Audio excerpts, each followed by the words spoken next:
Okay, good afternoon, grade 11s. Yesterday, hopefully you have seen the first video on factoring review.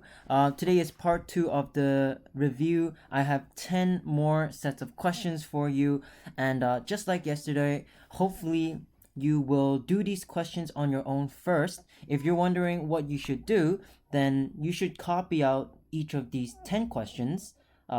These should be 6, 7, 8, 9, and 10.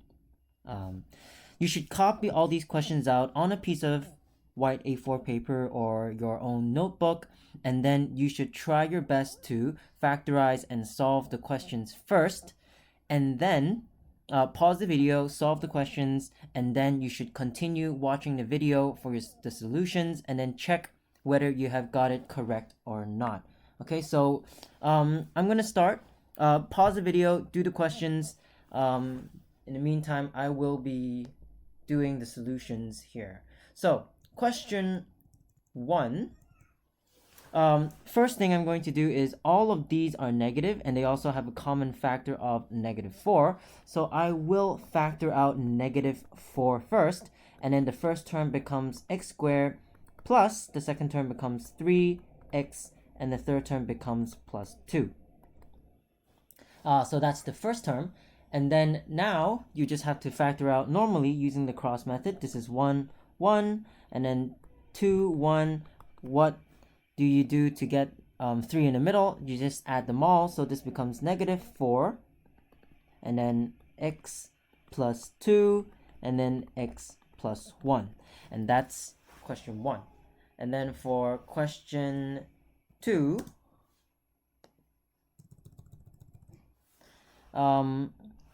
there are no common factors, and then there is x, there is y, but we still do the exact same thing. Let's do for, this will probably be just, I'm just trying out for now, 2, 2, 3, 1. Are we able to get 7 from this? I do not think so, and so this is probably going to be 4, 1, where it's 4 times 1 plus 3 times 1, which will give us 7. And I think that one would work. And then this will be 4x plus 3y, and then the bottom is just x plus y. And then that is it for question 2. And then for question 3,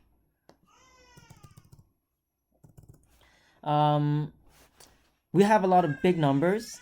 It doesn't matter, they all end in 0, so I can immediately write this as 14x squared minus 45xy plus 25.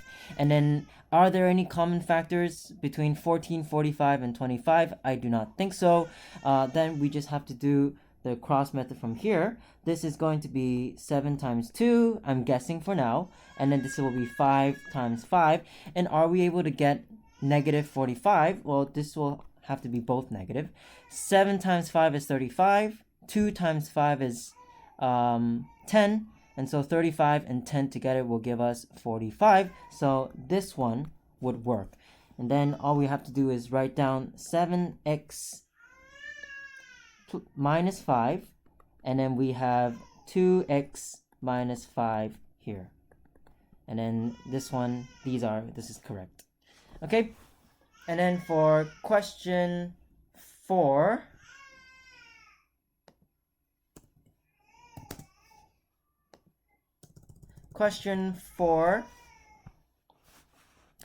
we have 2 terms, and so this can be written, so whenever you see that there are only 2 terms and they both have squares, then this will be an a squared minus b squared can factor into a plus b, and then a minus b. It's always like this. So you have to recognize it immediately. So the first term is going to be x squared. The second term, these are both perfect squares. So this is the same as 5 squared, and this is the same as 2 squared. So I can write this term as x squared minus, this will be 5 over 2y whole squared. And so this will factorize into x plus 5 over 2y, and then x minus 5 over 2y. So that's how you factorize this one. And then the third one, question 5. For this question, there is something squared, something squared, and then the middle one is just the normal one, and then the last one doesn't have it. So I'm gonna let a be 7x in this case, and so I can rewrite the equation as 2a squared plus 2a minus 24.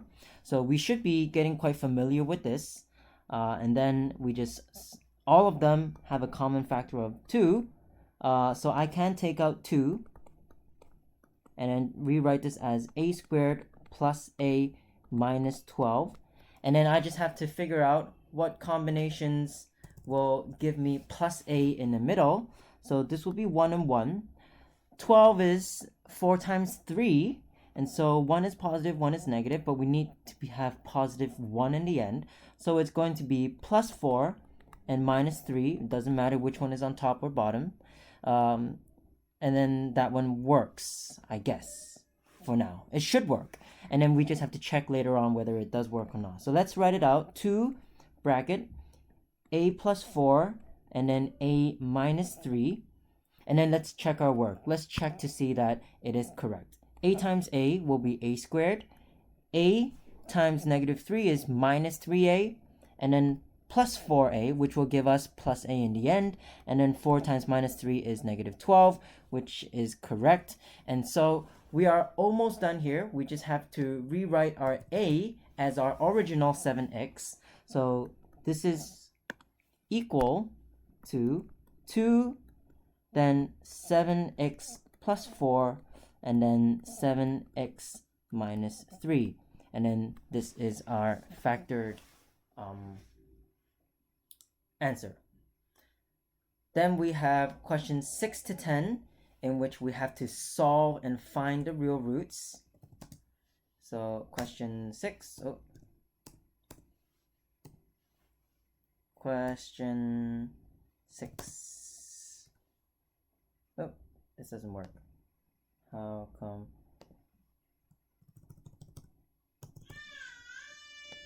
This is 6. Doesn't matter. I'll just write over it. 6 dot.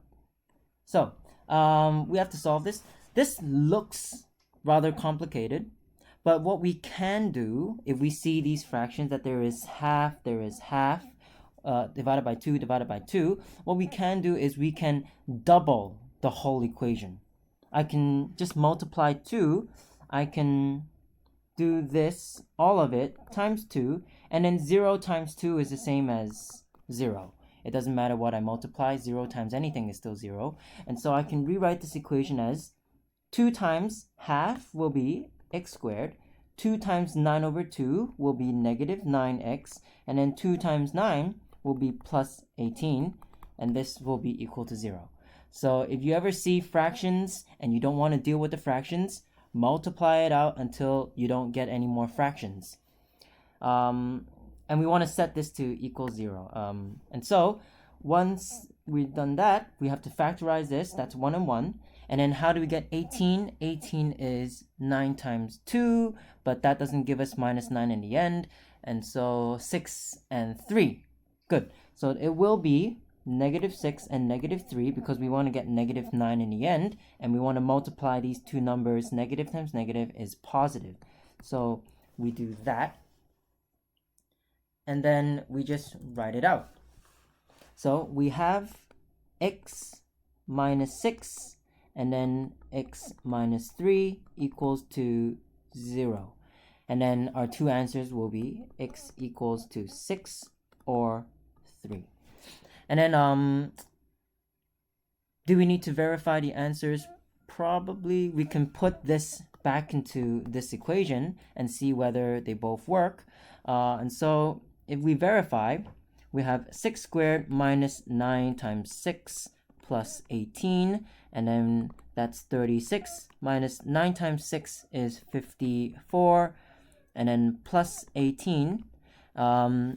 36 plus 18 is 54. 54 minus 54 is 0, so 6 is correct. And then we can check for 3 as well.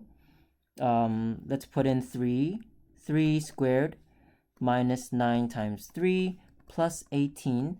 That is equal to 9 minus 27 plus 18. 9 plus 18 is 27. 27 minus 27 is also equal to 0. So they're both fine.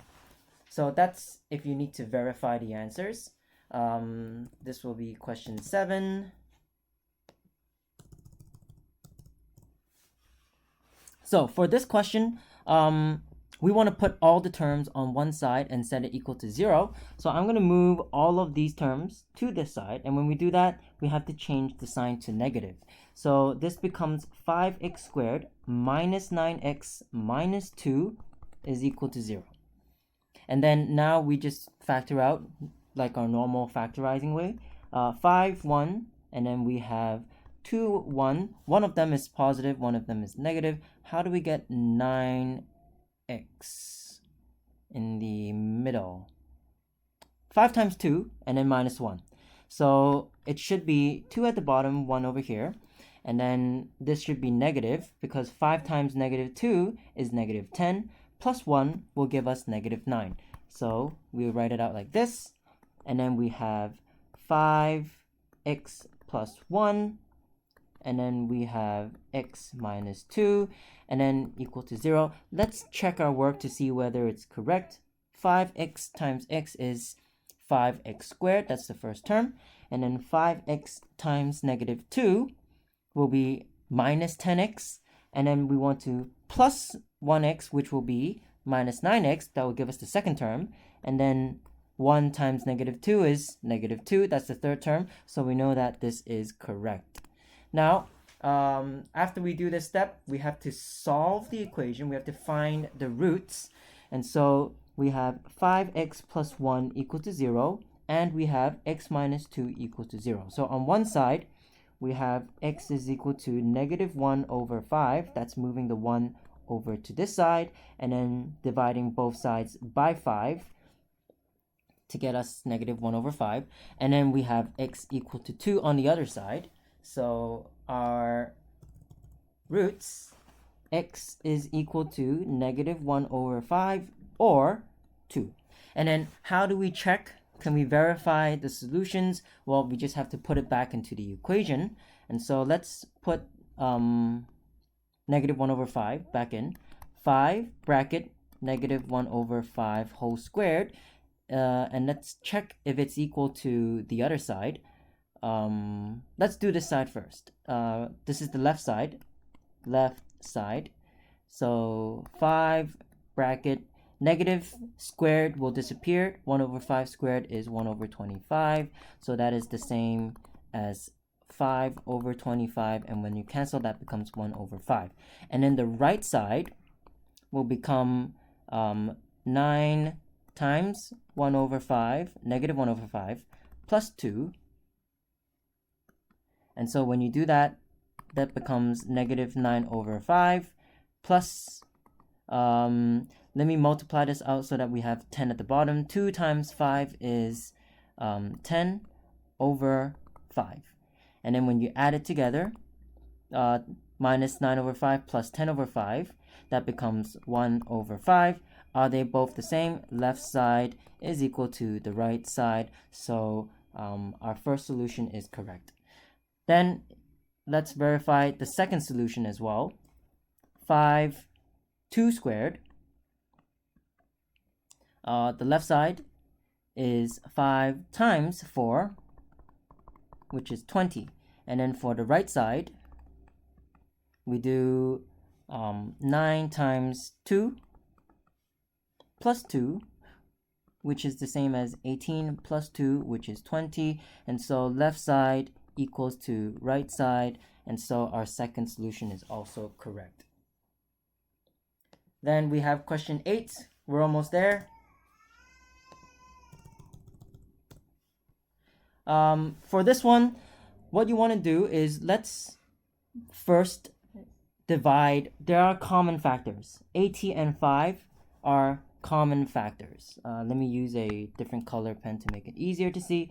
18 and 5 have common factor of 5. So before you move the 5 over, you can immediately see that you can divide both sides by 5. And so when you do that, 80 divided by 5 is it 16? So that's 50 plus 30, yeah, 16. So we have 16x squared is equal to 1. Okay, I've divided both sides by 5. And then what you can do now is I can move the 1 to the other side and change the sign to negative. And so it becomes 16x squared minus 1 is equal to 0. Now you may be wondering, what do I do from this point onwards? Well, do we remember that 1 squared is the same as 1? No matter how many times you square 1, 1 will always be 1, no matter what exponent you raise it to. And so I can rewrite this as 4x whole squared minus 1 squared. And so we have, again, the a squared minus b squared can be factorized into bracket a plus b, bracket a minus b. And so let's rewrite that as the a plus b, a minus b. And so we can write this as 4x plus 1 and then 4x minus 1. And this is equal to 0. So once we've done this, let's write our solution. 4x plus 1 equals 0, that's one side, and then 4x minus 1 equals to 0, that's the other side. And so we have x is equal to negative a quarter, and on this side we have x is equal to positive 1/4. And so we can say that x is equal to plus or minus 1/4. Do we have to verify the solution for this one? Maybe not. Let's skip this. Let's save some time. Question 9.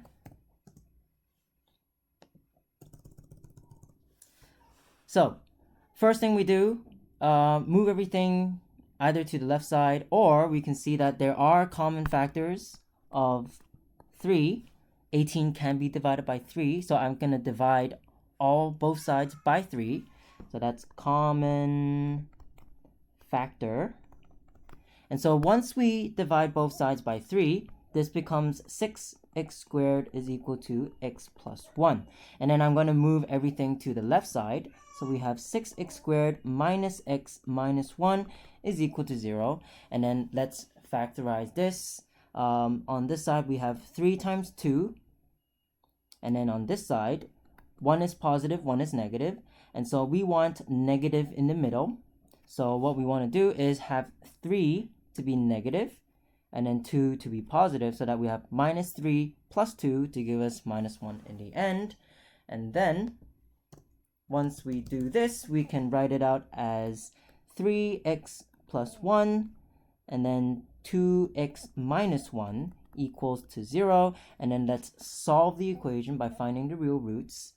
3x plus 1 equals to 0 on one side, and then 2x minus 1 equals to 0 on the other side. And then we have x is equal to negative 1/3, and then we have x is equal to half. Let's verify the solution for this one so that we can get some practice. So let's substitute in negative 1/3, 18, and then negative 1/3 whole squared, that's the left side. And once we multiply this out, this becomes 18 times 1/9. 1/3 squared is 1/9, and the negative disappears after you square it, and this becomes 18/9, which is just 2. And then we have the right side, which is 3, and then times x. Let's put in negative 1/3 plus 3. And then 3 times 3 and 3 cancels out. And so this becomes negative 1. So this is equal to negative 1 plus 3, which is 2. Good. So the first one works. And let's try for the half one. So on the left side, we have 18 times half squared, which is the same as 18 times 1/4. So we have 9/2. So let's put down 9/2 here. And then on the right side, we have 3 times half plus 3. And so this will become 3 over 2. And then I want to make this side also over 2. So I would multiply top and bottom by 2. So this becomes 6 over 2. And 3 plus 6 is 9 over 2. And so left side, I forgot to write, left side equals to right side. And then left side equals to right side. And so we have verified both solutions are correct. So I can write down in the final statement that x is equal to negative 1 over 3 or 1/2. Last question. Question 10.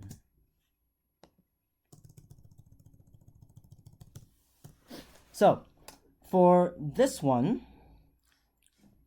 what we can see is there is a 25 over 4, and sometimes people don't like working in fractions, but you can actually see that this, but let's do it the normal way. Let's multiply everything by 4 so that we get rid of the fraction, but there's more than one way of doing this question. This is one of the ways. So if I multiply everything by 4, then we will have 4x squared plus 20x plus 25 equal to 0. And then we can work our way from there. This is 2 times 2, this is 5 times 5. And then does this work out? 2 times 5 and 2 times 5. 10 plus 10 will give us 20, which is quite convenient. So this is actually just 2x plus 5, and then 2x plus 5. In other words, it's 2x plus 5 whole squared. Let's check that it actually multiplies out correct. 2x times 2x is 4x squared. Then 2x times 5 is 10x. Plus another 10x will give us 20x. And then 5 times 5 is 25, which will give us the third term. And all of this is equal to 0. And so let's check the roots, solve the solution. 2x plus 5, set that as equal to 0. So we have x is equal to negative 5 over 2. Both of it is negative 5 over 2. And then let's verify the solution, check that it is correct. So we have x squared, which is negative 5 over 2 whole squared, plus 5 of negative 5 over 2, plus 25 over 4. And then let's check that if it's equal to the right side, which is 0. We have 25 over 4 plus 5 times 5, which is, negative 25 over 2. And then we have here plus 25 over 4. 25 plus 25 is 50 over 4. So that is 50 over 4 minus 25 over 2. And then that can simplify to 25 over 2. 25 over 2 minus 25 over 2 equals to 0. And so we have verified our solution. These are the 10 questions done. Hopefully you have got these answers correct as well. I will try my best to come up with a working plan, a unit plan for what we need to do next. There will be no summative assessment while you are at home. I will probably do a formative quiz on what we have done so far, and then you work on the quiz, and then I will send out the solutions afterwards for you to check, or I will give out another video for you to check. I will send it out, the quiz, probably sometime today. We are supposed to have a double lesson, so I will prepare a quiz for you and send it out to you in probably the next couple of within the next hour. I will try my best, and then you can work on the quiz yourself first, and then I will send the solutions maybe later on today or maybe tomorrow for day 1. So as like we check our quiz together. Okay. If you have any questions or any queries, please do let me know. We will probably start the next chapter, which is, I think it's functions. I will have to look it up. I don't have the textbook with me. I will probably have to go to school tomorrow to grab the textbook because I didn't bring it home with me. But I will check what is our next chapter. I will let you know. I will post out or send you by email the unit plan for our online home learning. There will be no summative assessments. Probably there'll be some review quizzes and some practices. Okay, so that's all for today. Stay safe and see you all in the next video lesson.